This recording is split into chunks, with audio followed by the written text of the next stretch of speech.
नमस्कार, मैं साक्षी Srivastava Navbharat time online से और इस वक्त हमारे बीच मौजूद हैं डॉक्टर निरुपमा श्रीवास्तव, जिनसे हम हिंदी दिवस के बारे में चर्चा करेंगे। निरुपमा जी, हिंदी भाषा एक अत्यंत समृद्ध भाषा रही है, जिसको निरंतर समृद्ध बनाने में अनेकों कवियों, लेखकों, आलोचकों ने अपना योगदान दिया है, विशेष योगदान दिया है। तो इन्हीं साहित्यकारों और इन सभी की उसको मिला के हम आपसे इसकी भूमिका जानना चाहेंगे। साक्षी, सबसे पहले मैं डॉक्टर निरुपमा श्रीवास्तव नवभारत टाइम्स के सभी परिजनों को सबका आभार व्यक्त करती हूँ, सभी पत्रकार बंधुओं का। और आज हिंदी दिवस के परिप्रेक्ष्य में आपने मुझसे प्रश्न किया है, तो हिंदी समृद्ध हुई। आजादी के पहले हमारा देश बहुभाषी देश था। कोस कोस पर बदले पानी, चार कोस पर वानी, आपने कहावत सुनी होगी। तो अलग अलग भाषा थी। जब कोई देश आजाद होता है तो सर्वप्रथम 3 बातें आवश्यक होती हैं। एक उसका राष्ट्रध्वज, दूसरा उसकी राष्ट्रभाषा और एक राष्ट्रगान। ये 3 चीजें। तो आपको मालूम है कि राष्ट्रध्वज का निर्माण किया गया, राष्ट्रगान का निर्माण किया गया, राष्ट्रगीत का निर्माण किया गया। लेकिन जब राष्ट्रभाषा की बात आई तब बहुत सारे प्रश्न खड़े हुए। 14 सितंबर 1949 को कलकत्ता के फोर्ट विलियम कॉलेज में हिंदी को जो है वह राष्ट्रभाषा का दर्जा दिया गया। जो हमारी पश्चिमी खड़ी बोली थी उसका चयन किया गया और इसके बाद हमारी हिंदी को राष्ट्रभाषा का दर्जा दिया गया। निरुपमा जी, आपको जो उपलब्धियां मिली हैं, सम्मान मिला है, तो उसके विषय में हमें कुछ बताएं। साहित्य सृजन तो बचपन से ही करती रही हूँ, लेकिन हर कार्य का एक समय होता है। जब आप परिपक्वता की ओर बढ़ते हैं तभी आपका आकलन होता है, आपको कसौटी पर परखा जाता है। तो मुझे 20 वर्ष पूर्व जयसी पंचवटी सम्मान, अवध अवधि सम्मान, भारत भारती सम्मान, काव्य शिरोमणि सम्मान, सृजन सम्मान और बहुत सारे मुझे मंचों पर भी तमाम सम्मान मिले। आकाशवाणी और दूरदर्शन पर कार्यक्रम निरंतर मेरे चलते रहे।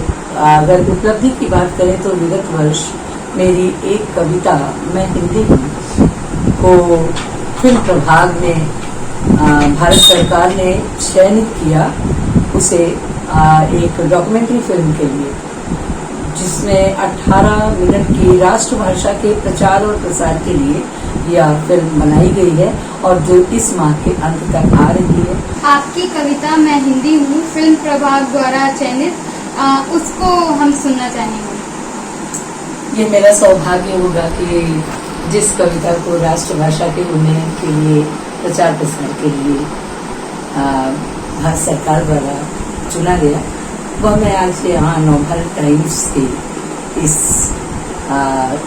आपके साक्षात्कार में जो आप मेरा ले रही हैं उसमें मैं सुनाऊं। तो यह मेरी कविता मैं हिंदी हूँ। मैं हिंदी हूँ, मैं हिंदी हूँ, मैं हिंदी हूँ, मैं सूरदास की दृष्टि बनी, तुलसी हित चिन्मय सृष्टि बनी, मैं मीरा के पद की उजास, रस खाने सवियों में हूँ खास।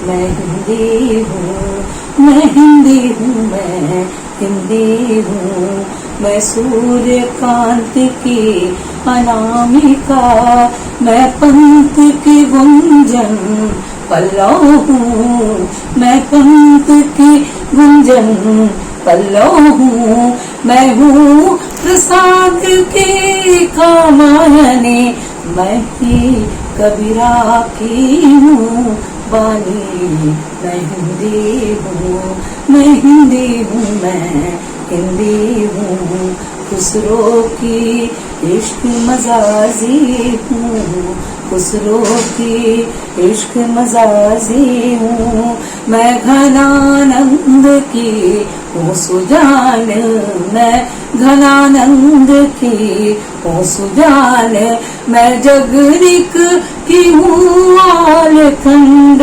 नहीं, भारतेंदु का रूप महान मैं हिंदी हूँ, और हरिवंश की हूँ मैं मधुशाला, हरिवंश की हूँ मैं मधुशाला, ब्रिज अवधि मगही की हाला, आगे मेरे है भाग्य दूत नागार्जुन की हूँ युग धारा, मैं हिंदी हूँ, मैं हिंदी हूँ, मैं हिंदी हूँ, मैं देव की मधुरिम रस विलास, महादेवी की या माँ से प्यास। हिंदी भाषा में अंग्रेजी की मिलावट पर हिंदी भाषा पर क्या प्रभाव पड़ता है, इससे आप जानना चाहेंगे? हमारे देश में चूंकि बहुत सारे आक्रांताओं ने, आक्रमणकारियों ने यहाँ पर आक्रमण किए और अपनी कुछ न कुछ भाषा यहाँ पर छोड़ गया। अगर हम देखें तो बाल्टी जो है वो पुर्तगाली शब्द है, और इसी तरह से अगर हम देखें तो कफन जो है वह फारसी का शब्द है। तो और अंग्रेजी के बहुत सारे, जैसे आज भी रेलवे स्टेशन को प्लेटफॉर्म जो है वह बोला जाता है, और ट्रेन की कोई हिंदी नहीं बनी, तो तमाम ऐसे शब्द हैं जिसको हमने उसी आधार में स्वीकार कर लिया। तो हम कहीं कट्टरपंथी रहे नहीं। हितकारी शब्द जहाँ पर लग जाता है वहाँ जो दिल की बात लोगों के दिल तक पहुँचे, सबसे बड़ी भाषा वो होती है जो हमें एक दूसरे से जोड़ती है। तो ऐसे में यह कि हम बिल्कुल अंग्रेजी भाषा का एक शब्द भी नहीं प्रयोग करेंगे या हम उर्दू भाषा का एक शब्द भी नहीं प्रयोग करेंगे, तो यह तो नितांत कट्टरपंथीता हो जाएगी। और अभी हमें बहुत अधिक कार्य भी करने की आवश्यकता है हिंदी के क्षेत्र। हिंदी भाषा को लेकर जो हिंद भावना है कि हम हिंदी बोलेंगे तो कम पढ़े लिखे लगेंगे, जमाने के साथ कदम मिला के चलना है तो अंग्रेजी आना जरूरी है, तो ये सब गलत है। ये सब तो हम जानते हैं, लेकिन इस पे मैं आपके विचार जानना चाहूंगी कि युवाओं के बीच जो ये विचार पनप रहा है, तो आपका इसके बारे में क्या कहना है? मैं यही कहूंगी ना कि बहुभाषी होना बुरा नहीं है, बहुत सारी भाषाओं का ज्ञान होना आवश्यक है।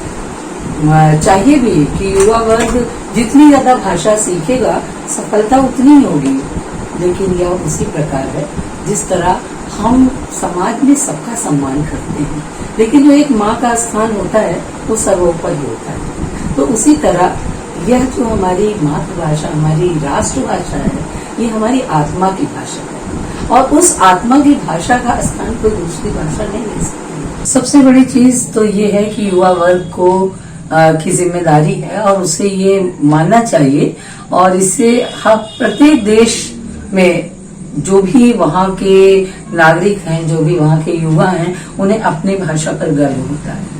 सबसे बड़ी चीज है, जब तक हम अपने अंदर उस देशभक्ति की भावना से प्रेरित नहीं होंगे, हमें अपने देश पर गर्व नहीं होगा, हमें अपने राष्ट्रभाषा पर गर्व नहीं होगा, तब तक हम कोई अन्य कार्य नहीं कर सकते। जीवन में कभी भी किसी भी कार्य में अगर हम विकल्प लेकर चलते हैं तो कहीं न कहीं जो हमारा लक्ष्य होता है वो भ्रमित होता है। रामचरितमानस को कोई नहीं जानता था, लेकिन जब शिकागो सम्मेलन में स्वामी विवेकानंद ने रामचरितमानस को रखा तो उन्होंने अवधि में ही रखा, इंग्लिश में तो नहीं रखा, अंग्रेजी माध्यम में। और आज रामचरितमानस को विश्व में कौन नहीं जानता। इस अयोध्या की धरती से तो मैं यही कहूंगी कि यह तो गर्व की भाषा है कि हिंदी नहीं, हमारी अवधी भाषा को पूरा विश्व जानता है। कौन ऐसा है जिसके होठों पर एक चौपाई, एक दोहा नहीं है? तो यह सिर्फ अंतरात्मा से स्वीकार करने की आवश्यकता है।